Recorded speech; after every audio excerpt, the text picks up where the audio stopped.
प्रिय छात्र छात्राओं, सुप्रभात। आज इस वीडियो में मैं सुरेश चंद्र उपस्थित हूं और इस वीडियो में आप सभी का स्वागत व हार्दिक अभिनंदन है।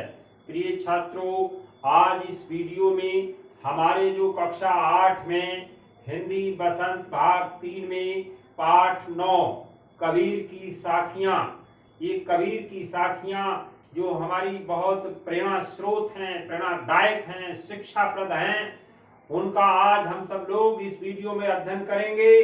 तो आइए और आप सब लोग बड़े ध्यान पूर्वक इस पूरी वीडियो को सुनिए, देखिए और समझिए, तभी आपको समझ में आएगा पूरे पाठ के बारे में। बच्चों, ये कबीर की साखियां, इसके रचयिता जो हैं वो कबीरदास जी हैं।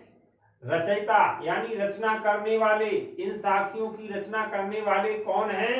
कबीरदास जी हैं। बच्चों, पाठ का नाम और उसके रचयिता या लेखक जो भी होते हैं उनका नाम हम सब लोगों के लिए कंठस्थ होना चाहिए, क्योंकि जब एग्जाम होगा, एग्जाम में इस पाठ से साखियां अगर आ गई तो आपको संदर्भ लिखना पड़ेगा। और बच्चों, संदर्भ लिखने के लिए हमको पाठ का नाम और रचयिता याद होना चाहिए, तभी हम लिख पाएंगे ठीक तरह से संदर्भ, अन्यथा हमारा संदर्भ गलत हो जाएगा। तो पाठ का नाम याद करिए और उसके रचयिता का नाम कबीरदास जी, जिन्होंने कबीर की साखियां लिखी हैं। प्रिय बच्चों, मैं संक्षेप में बताना चाहूंगा कि ये जो साखियां हैं कबीरदास जी की साखियां, ये बहुत महत्वपूर्ण साखियां हैं। इनके बारे में ये साखियां कबीरदास जी द्वारा रचित बीजक नामक वाणी संग्रह से ली गई हैं।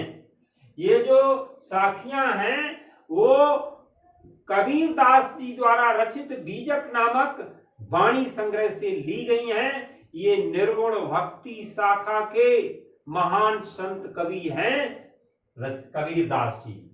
यह निर्गुण भक्ति शाखा के महान संत कवि हैं। इनकी रचनाओं ने हिंदी प्रदेश के भक्ति आंदोलन को गहरे स्तर तक प्रभावित किया है। इन्होंने अपने दोहों के माध्यम से समाज की रूढ़िवादी सोच पर करारा प्रहार किया है, चोट की है और जनमानस में एक नई सोच का विस्तार दिया है। बच्चों, जनमानस तक अपनी सकारात्मक सोच का विस्तार किया है। कबीर की भाषा आप जानते होंगे, कबीर की भाषा जो है वो सदुक्कड़ी थी, जिसने हिंदी भाषा की कई बोलियां जिसमें सम्मिलित थीं। इनकी वाणी का संग्रह बीजक नामक ग्रंथ में है, जिसके 3 प्रमुख भाग हैं। बच्चों, याद कर लो। नंबर 1 साखी, नंबर 2 शबद, नंबर 3 रामायणी। मैं समझता हूं कि आपको कबीरदास जी के बारे में समझ में आ गया होगा। बच्चों, आगे बढ़ते हैं। ये जो कबीर की साखियां हैं, इसके बारे में मैं थोड़ा संक्षेप से बता दूं, तो आप लोग ध्यान से सुनते रहिए, समझते रहिए, तो आपकी समझ में आएगा।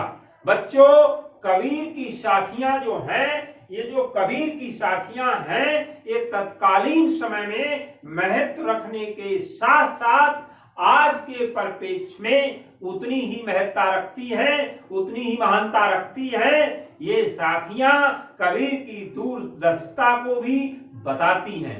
ये जो साखियां हैं वो कबीर की दूरदर्शिता को भी बताने का काम करती हैं, अर्थात बताती हैं।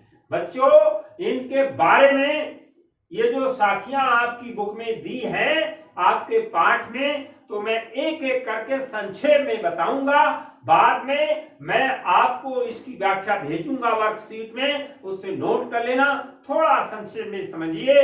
प्रिय बच्चों, पहले दोहे में कबीरदास जी ने बताया है कि हमें जात की अपेक्षा ज्ञान को महत्व देना चाहिए। हमें किसी व्यक्ति की जाति नहीं पूछना चाहिए, जाति से भेदभाव नहीं करना चाहिए, छुआछूत को नहीं मानना चाहिए, हमें तो उसकी ज्ञान को महत्व देना चाहिए।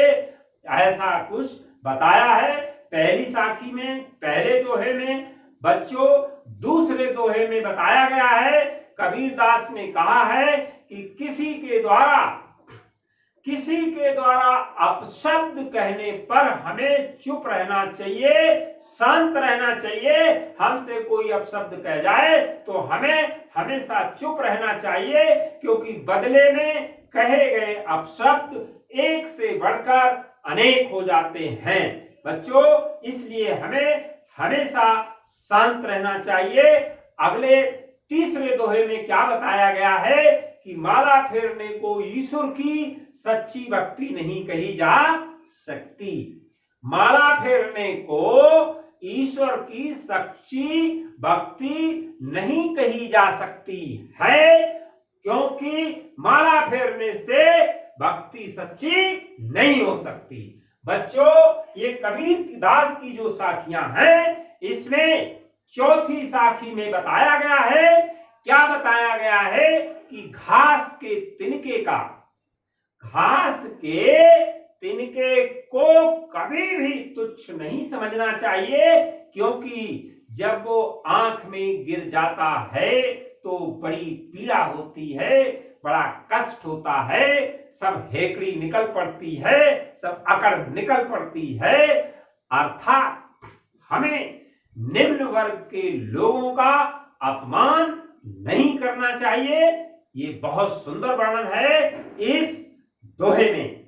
बच्चों, अंतिम दोहे में, लास्ट वाले दोहे में बताया गया है कि शांत और विनम्र स्वभाव के व्यक्ति का कोई शत्रु नहीं होता है, कोई दुश्मन नहीं होता है, उसको समाज में कहीं पे भी कोई डर और भय नहीं लगता है। इसलिए शांत और विनम्र स्वभाव का व्यक्ति का होना अनिवार्य है, होना चाहिए। ये प्रमुख साखियां, इनके बारे में जो बताया गया है वो मैंने सभी साखियों के बारे में सूक्ष्म रूप से बता दिया है। आपने ध्यान से सुना होगा तो निश्चित समझ में आया होगा, दावे के साथ मैं कह सकता हूं।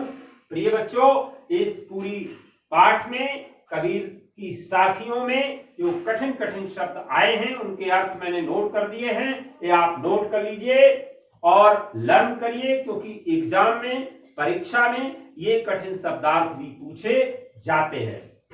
पहला शब्द है ज्ञान। ज्ञान का अर्थ होता है जानकारी, और म्यान का अर्थ होता है तलवार रखने का कोष है। गारी कहते हैं, गाली अपशब्द कहना, कहते नहीं ये गाली दे रहा है, यानी गाली दे रहा है, मुझसे अपशब्द कह रहा है, कटु शब्द कह रहा है, गंदे शब्द कह रहा है। कर मीन्स हाथ, ये कर, ये हाथ हैं हमारे। कर का अर्थ होता हाथ, दहु का अर्थ होता है दस, और दिश का अर्थ होता है दिशा, बैरी का अर्थ होता है दुश्मन, और सुमरन का अर्थ होता है ईश्वर के नाम का जप। ईश्वर के नाम का जप, ईश्वर के नाम का जप। क्योंकि अब आपने देखा कि ये कठिन कठिन शब्द आए, जिनके बारे में मैंने आपको पुनः रिवीजन करा दिया है। ये अपनी कॉपी पर नोट कर लीजिए, याद कर लिए, बार बार याद करिए, क्योंकि ये परीक्षा में आते हैं। ये आपको अगर पूरी वीडियो, मैं समझता हूं अगर आपने ध्यान से देखा होगा तो एक एक वर्ड समझ में आ गया होगा।